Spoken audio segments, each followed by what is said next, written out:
கண்மணி, நீ இங்க வந்தா எல்லாருக்கும் நிம்மதியாவும் ஆறுதலாவும் இருக்கும்னு நினைச்சேன். அதை என்னால வெளிப்படையா சொல்ல முடியல.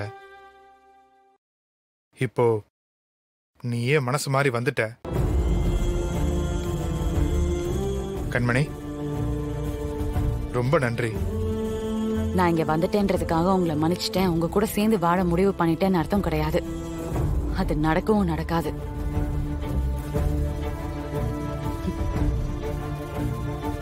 இந்த ஜென்மத்துல நீங்க எனக்கு செஞ்ச துரோகத்தை என்னால மறக்க முடியாது.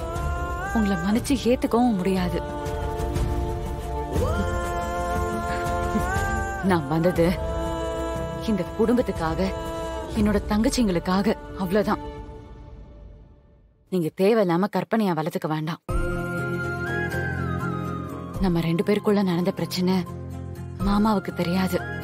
அவருக்கு தெரியாம இருக்க வேண்டியது நம்ம 2 பேரோட பொறுப்பு. மத்தபடி உள்ளுக்குள்ள நான் உங்களை விட்டு விலகிதான் இருப்பேன். இந்த குடும்பத்துல நீங்களும் ஒருத்தர், நானும் ஒருத்தி, அவ்வளவுதான். அதை தாண்டி என்கிட்ட அட்வான்டேஜ் எடுத்துட்டு நெருங்காதீங்க. அதுல எனக்கு துளியும் விருப்பம் இல்லை.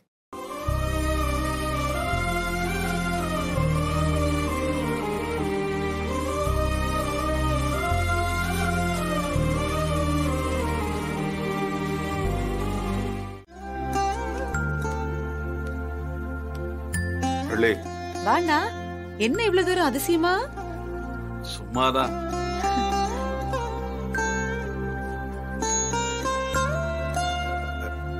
இனிமேல் சமையல்ல சிக்கனெல்லாம் காட்ட வேண்டாம் வள்ளி. ஏன்னா வயிற்று பிள்ளைதாச்சி வீட்டுல இருக்கு. அதுக்கு வாய்க்கு ருசியா சமைச்சு போடணுமா?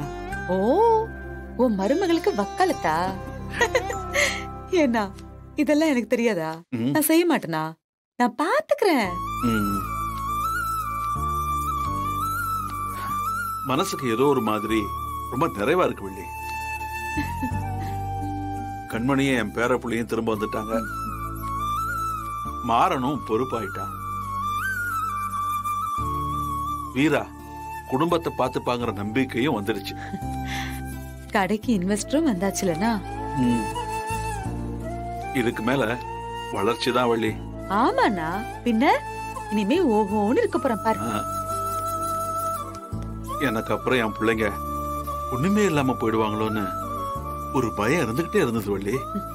ஆனா இப்போ அந்த பயம் சுத்தமா போயிடுச்சு. மாறனும் வீராவும் பாத்துப்பாங்கிற நம்பிக்கை எனக்கு வந்துருச்சு.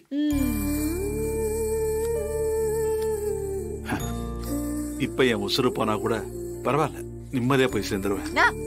என்ன பேசுற நீ? இந்த மாதிரி வார்த்தையெல்லாம் சொல்லக்கூடாதுன்னு சொல்லிருக்கல. இல்ல வள்ளி, நெருப்புன்னு சொன்னா சுற்றுமா என்ன? அதுக்காக நெருப்பு தூக்கி தலையில போட்டுப்பியா நீ? ஏன்னா சும்மா ஒரு வார்த்தைக்காக சொன்னேன். போனா இந்த மாதிரி எல்லாம் பேசக்கூடாது இனிமே. என்னாச்சுங்க டாக்டர்? டாக்டர், அண்ணன் தூங்கிட்டதா இருந்தது. திடீர்னு நெஞ்சு பிடிச்சிட்டு அப்படியே மயக்க போட்டு விழுந்துருச்சு.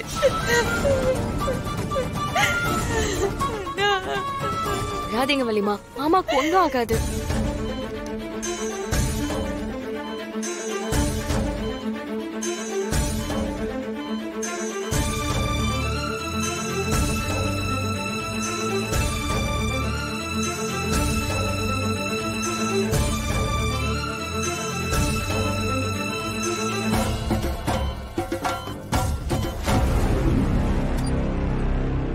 டாக்டர், இந்த வாரத்துல ஒரு தடவை அவருக்கு மைல்ட் அட்டாக் வந்திருக்கணுமே.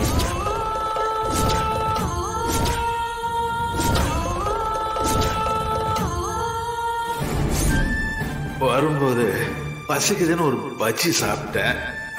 அது சேரல போல. டாக்டர், ஆமா, அண்ணன் ஏதோ வெளியில பஜ்ஜி சாப்பிட்டேன். அது கொஞ்சம் நெஞ்சு வலிக்கிற மாதிரி இருக்குன்னு சொன்னாரு. அப்பவே நாங்க டாக்டர் கிட்ட போலான்னு சொன்னோம். ஆனா அண்ணன் தான் தானான்னு சொன்னாரு. அப்பவே நீங்க கூட்டிட்டு வந்திருக்கணுமா? நீங்க தப்பு பண்ணிட்டீங்க. ஐயோ, இப்ப நிலைமை ரொம்ப மோசமா இருக்கு. உடனே ட்ரீட்மெண்ட் ஆரம்பிக்கணும். நீங்க ரிசப்ஷனுக்கு போய் ஃபர்தர் ப்ராசஸ் என்னவோ அதை ஆரம்பிங்க. டாக்டர், எப்படியாவது என் அண்ணனை காப்பாத்தி கொடுத்துருங்க. அவருக்கு ஒண்ணும் ஆகக்கூடாது. அவரை எப்படியாவது காப்பாத்தி கொடுத்துருங்க. தைரியமா இருங்கம்மா, எதுவும் ஆகாது. ட்ரீட்மெண்ட் எவ்வளவு சீக்கிரத்துல ஆரம்பிக்கிறோமோ அவ்வளவு நல்லது. பாத்துக்கங்க. மீரா, ஒண்ணும் இல்ல வலிமா.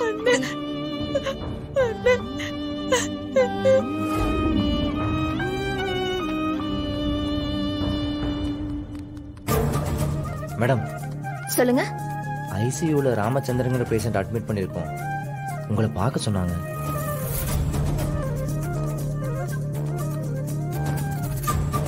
சிவியர் ஹார்ட் அட்டாக் வந்திருக்கு.